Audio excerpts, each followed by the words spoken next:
right, guys, we're going to go ahead and move into who's who and what's new. And just to remind you, we do not shop talk these headlines ahead of time. We get together to do this podcast. I go on to see what's trending, and I pull some of the top 3 headlines out of the top 25 or whatever, and then we rapid fire them and we talk about them together. So you're getting the real raw deal. Hey. Boom. Here we go. All right. So this happened over the 4th of July, and you may have missed it because a normal person, you were probably celebrating your independence, but not Ben and Jerry's. No, sir. They took to Twitter to say this, which has nothing to do with selling ice cream. It may surprise you. They said, this 4th of July, it's high time to recognize that the U.S. exists on stolen indigenous land and commit to returning it. So, as if on cue, Mr. Don Stevens, I believe his name is. Yes, sir. Don Stevens, the chief of the Nullhagen Band of the Coosac Abenaki Nation, announced that he agreed with Ben & Jerry's that their headquarters sits on stolen Abenaki Nation land. And he's That's calling... really good pronunciation, dude. I've been practicing. He's been calling on Ben & Jerry's to return it. And the funniest part of this whole thing is ever since he's gone on to start calling him out for this, Ben & Jerry's have gone completely silent on the issue. Just, do you hear that? Oh. Do you hear that? You hear that? Wait a minute. We want them to have it, but now they don't want them to have it? What's the deal? They won't say. Just crickets. But you got to love it. Wow. I think there's something timelessly funny about people stepping on a rake. It goes all the way back to the vaudevillian days. There's just something funny about it. And when in the front or in the back? I mean, getting smacked in the nose or getting smacked in the back of the head. Which one? Well, because in this one, that's what they did. They got smacked in the front and they turned around and stepped on it from the rear, right. And they got smacked back. Right. So I thought that you would appreciate this. So in honor of Ben & Jerry's epic rake stomp, I went ahead and made this meme for us. So this is Ben & Jerry's just going out of their way with this rake to just and you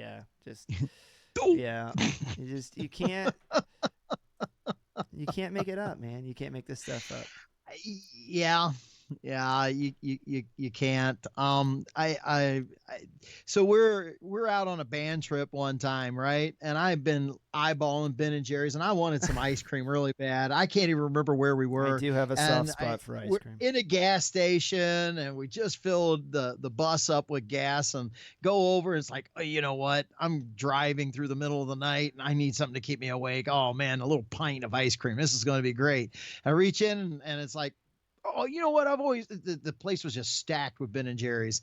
And I'm like, oh, I've seen this brand before. Yeah. And they got some great flavors. I want to try one. I'm reading, grabbed one, pulled it out. And I looked at the lid, and I can't remember what was there, but it was insane wokeness. And I'm talking 8 years ago. Okay. And I just went, no, I'm not eating that. And I put it back in the ice cream case, and I think I probably got me a donut and some coffee, because that's the old standard. Old standby. All right, moving right along.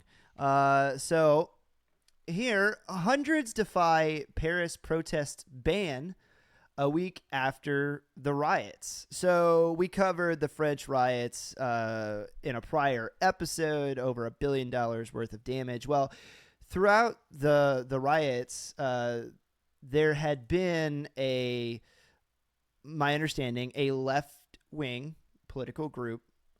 Not important to the story, but I just want people to understand that it's like we don't only cover news like on the right. I believe what's right is right and what's wrong is wrong, and I believe that people have the right of speech. I think that it is one of our God-given rights. no matter what your political Mhm. leanings are. It's important to understand. So Yeah. it was a left-wing political group. They had applied for and received a whatever you call it, the right to stage their peaceful protest in downtown Paris. But because of the riots that had happened, the Parisian police put a ban on protesting, which this left-wing group did get caught up in. But, what was really funny about the Paris police banning protests, say that 5 times fast, the protesters protested anyway. So who would? let me. They exercise their right of free speech. Well, who Wow. would have thought? Who would Who think? would have thought? So, Wow. Okay.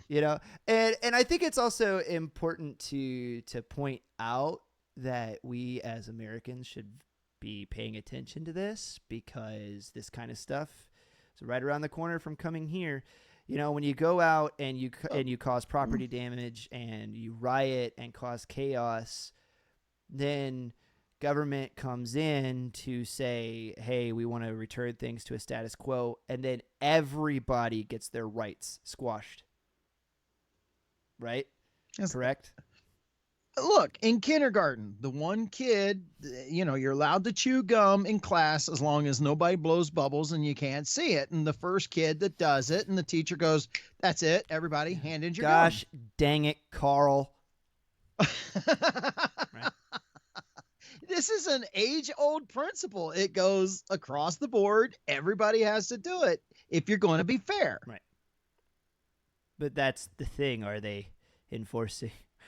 Are they going to enforce the law fairly? Here in the United States, when we had our problem with that,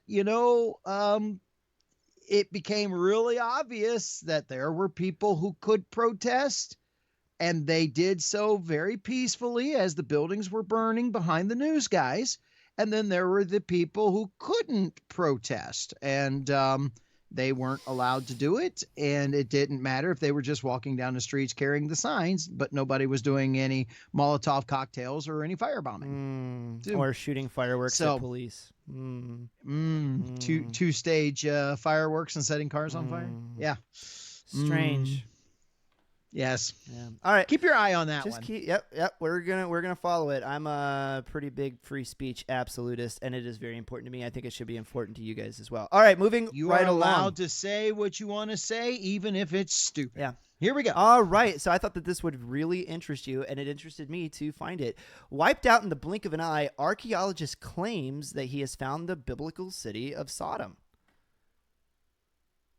Okay, he won't be the first. Well, I mean, I thought it was really interesting. So an archaeologist claimed in an interview published in late June that he has identified the ancient biblical site where Sodom once stood. Trinity Southwest University's Dean of Archaeology, Stephen Collins, told host of the Rosenberg Report that he and his team believe the Tel El Hammam site in Jordan appears to have many of the markers of Sodom. The site is reportedly scattered with Bronze Age remains that appear to have been melted in a flash heat situation, matching the biblical account of how Sodom burned to the ground. If you go on and read further down into the article, it states that one of the countervailing theories is that this city was wiped off the face of the earth by a meteor shower. Fire falling from the sky. Fire falling from the sky? Sure. And I'm like, how is that a countervailing theory, my man? If I'm not mistaken, one of the other things that we know is that there is off of the Tel in Hebrew means hill. Off of the Tel from where the city stood, one of the things that they have running into the you can call it a valley, but it's these passageways where water would run or whatever. So, but down off of the sides into the flatland area underneath the Tel, there are remains of burnt white sulfur balls. And I mean, you can just, there's so many of them, you can just pick them up off the ground. Yeah, here in this article, it states that the layer just under the bronze was, quote, charcoal rich. So, yeah. But anyway, so yeah, and then like I said, down in the valley, you can literally pick up. They're a little bit larger than golf balls and white sulfur balls that are still there in the valley on the top of the soil. All right, so that's what we got for you guys this week. I thought that last one was very interesting. Archaeology is very interesting, and I'll just put it to you. You can read. I love it. You can read through the Bible and go out and do some internet research and find out that a lot of stuff the Bible says can be proven through archaeological science. How about all the stuff? All the stuff that all of it can be. Yeah. Much of it hasn't been found yet. Yes, but I mean, by archaeology, when you find the archaeology, it proves that the Bible was real. The people in it were real. There's real places, real times. They really existed. Wild. All right. So anyway, thanks for sticking with us this week, guys. Remember, follow the link tree down below. Like, subscribe, follow, and please share the videos. Help us grow the channel. Thanks for hanging out, guys, this week on the Who's Who and What's New.